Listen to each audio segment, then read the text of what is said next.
Hello, everyone. We're here today with Melynne Rust, the United Methodist minister who served as an university chaplain and police chaplain prior to being called into creative writing as her ministerial vocation.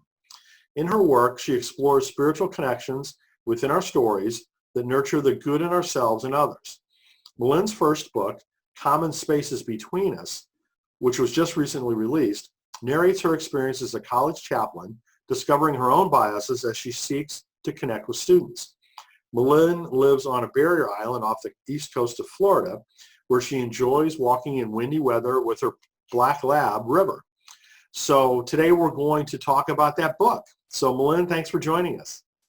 Thank you. Thank you, Brian. So tell us a little bit more about the book and what inspired you to write it. Yeah, well, so I served as a university chaplain for 6.5 years at a very diverse university. It's an aeronautical and aerospace university. So it wasn't, your typical liberal arts.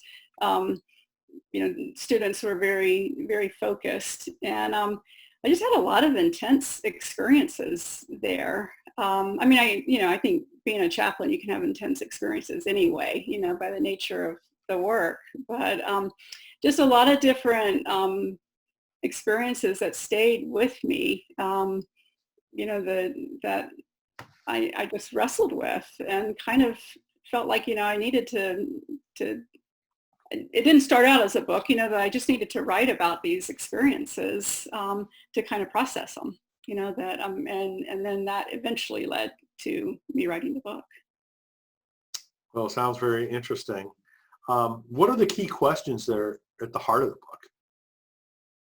Well, I think my first question, just trying to process was a lot of these experiences, the stories in the book were very meaningful, but also I felt a lot of angst and sometimes frustration, just a lot of different emotions, but still also this positive, just very profoundly meaningful experience. And, I just kind of wanted to reconcile that to begin with. And then I began to realize that, a theme that was running through these different experiences was connecting with students and having trouble connecting with them, which was surprising to me because as a chaplain, I felt like, I could connect with anyone. That I would be accepting of anyone. And so I think just asking the question, how do you connect with people in the midst of difference, in a way that's authentic? And then that kind of led me to recognize some of my own biases, just within my heart, that maybe the people I was connecting with, they never saw it. Some of them probably did. Some I know they definitely did. But how, and that went against my values because, my value is that I believe in the dignity and equality of all human beings. And I want to be able to express that. And even if I was able to express it, I still felt, there was either fear or maybe there was some judgment, maybe, just different things going on inside of me. So then it was like, how do you, how do you live out your values, when you're in the midst of situations that really challenge them? So those are some of the questions. I just kept delving deeper and deeper, and exploring more and more. So as you did that, what kind of answers did you find? Well, I realized that, well, I think part of it was the space that I was able to occupy as a chaplain, there on campus. I was in the midst of the students' everyday lives. It's not, there were some experiences with students that were like in the hospital or very, very crisis-oriented kinds of things. But a lot of things were just, them in the midst of their everyday life. But that I could hold this space with them that maybe not, everybody had the privilege to do, because sometimes they would, turn to the chaplain when they didn't know, where else to go. And as I kind of looked at these different experiences, I realized that somehow we were able to, and it wasn't just me doing this. Sometimes, often it seemed like the student or the faculty or staff person was doing it with me, is somehow recognizing or assuming good, within me, or me within them, and connecting in that common space, that just being able to recognize that common good in one another, to honor it, to nurture it. And so I began to just kind of look at each of the stories that I had written down, and the experiences. And I was able to find like what I would call these practices of nurture. And that, when we practice them, when we embody these practices, it does help us to recognize and honor and nurture the good. And it's not only about nurturing the good in one another, but also nurturing the good in ourselves, and that kind of gets at that piece about looking at our own biases, that when we can, like one of the practices of nurture, the very first chapter is acknowledge your fears. And, if I can pay attention to that, then that can take me to a lot of different places, and it often is a barrier, for me. My fear will keep me from reaching out, or keep me from saying something, that should be said, that, might be an encouraging thing to say. So that's about myself, but then there's others, suspending judgment. I mean, both of myself, but also of others. You look at somebody that stereotypically looks like they're this way, and, to say, okay, I'm just going to suspend judgment of what I feel right now, and put it over here, and maybe it will be true, but I'm going to, engage with this person first and see what happens. And so those are some of the answers that I found, was that when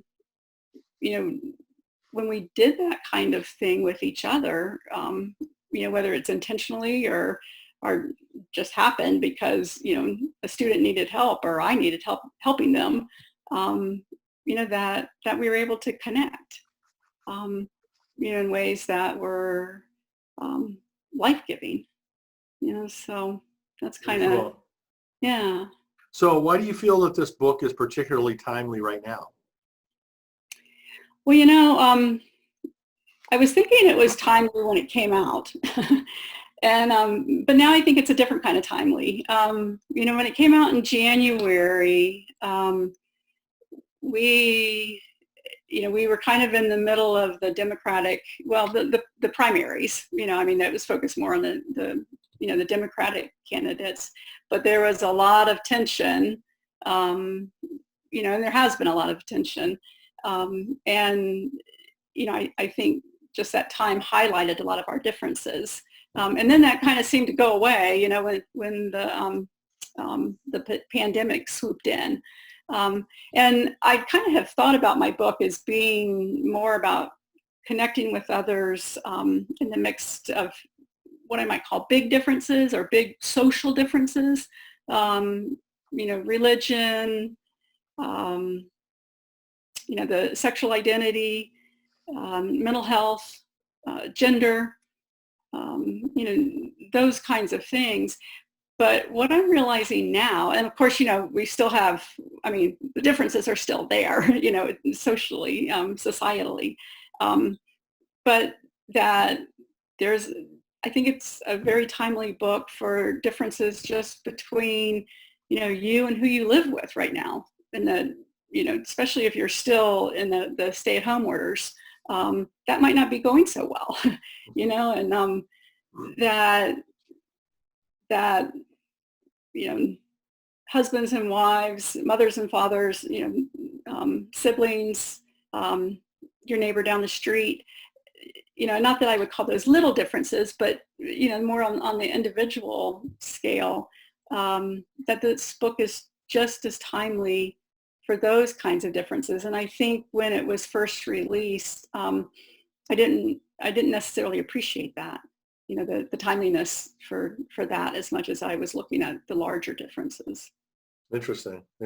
So who do you think would most benefit from reading this book? Well, at the risk of sounding very simplistic, anybody who wants to try to get along with anybody else that they're not getting along with,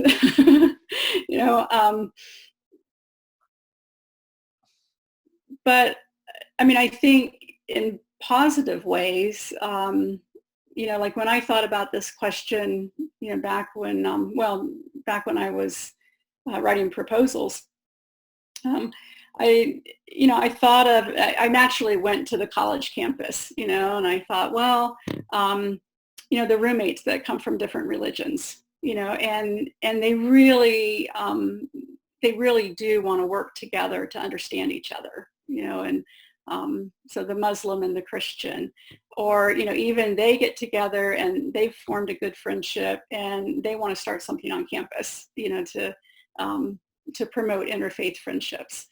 This would be a great book for something like that. I think it would be a great book and I have a neighbor who's a school teacher, and she read the book and she's like, I'm carrying this book around with me because I have so many different students that come from so many different walks of life, that it's really helped me to really see where even if, she was saying, even if she didn't, if she didn't come across, treating one student differently than another, that she was able to recognize how in her mind she might be thinking it, and that she didn't even want to be doing that, that she wanted to really be able to see, the students all the same. So it's, I've had a couple book clubs that have used it, and I think they're typical book clubs that they like the novels, they like to think, they want books that get them to think a little bit deeper about things, and that's what they've said about this book, is that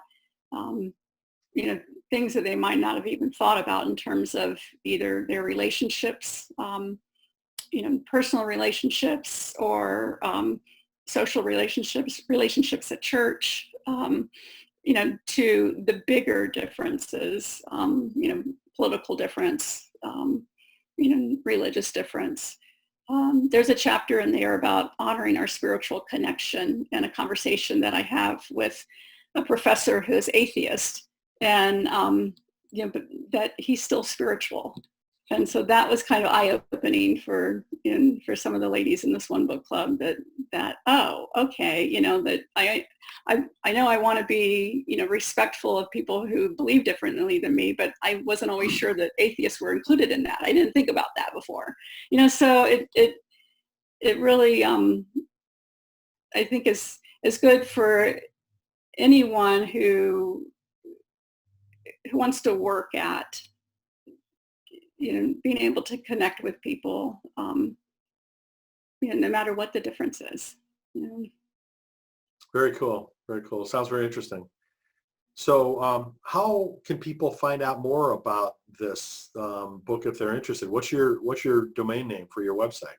Well, so my website is my name, melynnerust.com.